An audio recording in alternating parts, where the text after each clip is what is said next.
Now, with all of that in mind, it's very important now to look at the wording of this chapter here, which seems, again, as if it's not advancing the action here at all. And it came to pass after these things that the butler of the king of Egypt and his baker had offended their lord, the king of Egypt.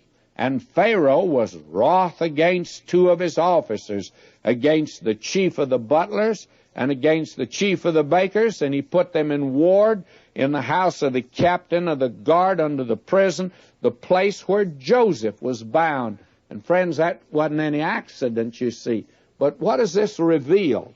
Well, it reveals, first of all, the arbitrary and dictatorial position and policy that Pharaoh of Egypt had. I do not know what the baker did. Maybe burnt the biscuits for breakfast. I don't know.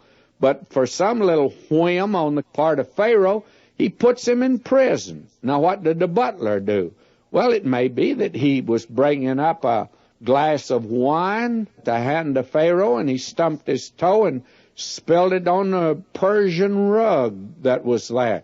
I don't know, but he did something, and it must have been rather minor, and because of that, why, here these two, the butler and the baker, are in prison, and they're put right in there where Joseph is. Now, Joseph occupies a good position there in the prison even. Everywhere the man went, his ability certainly was recognized. And the Scripture says a man's gift makes room for him. And certainly that was true for Joseph, though he was a slave and now a prisoner. Poor fellow, you say. Well, God's moving in his life with a definite purpose. Now, we find that though he's put next to these men, they're put there for 3 days. Actually, that's very temporary. Any other person that had gone through what Joseph has gone through and had been put in that prison, they'd give up. But he didn't give up, friends. That's not the way that he did things. And we're going to see that now in just a few moments. Now, will you notice? And the captain of the guard, I'm reading verse 4, chapter 40 of Genesis. And the captain of the guard charged Joseph with them, and he served them, and they continued a season in the ward. Now Joseph got acquainted with them, you see, because he had charge of them, and it was his business to take care of them while they were in prison.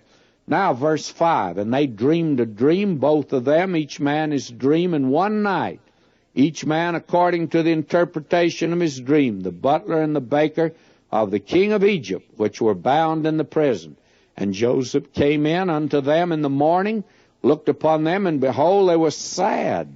Joseph came in. He was an optimistic type individual himself, always very bright and sharp, and he goes in, and these two fellows who occupy a position with Pharaoh, sitting there very doleful, with a very dark look upon their faces and a dark brown taste in their mouths. And so they were sad.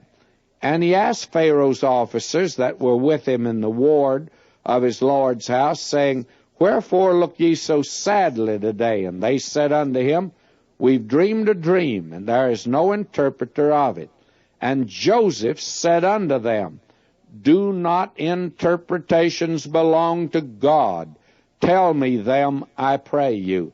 Now Joseph gives God all the glory in all of this.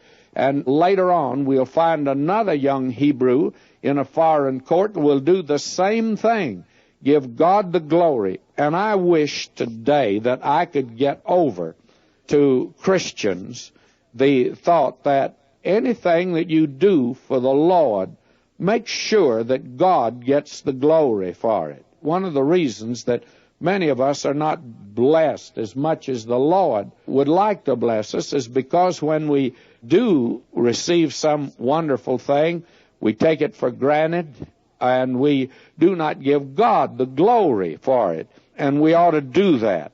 We need to give God the glory. And so here, why, he should give God the glory, and he does. Do not interpretations belong to God? Tell me them, I pray you.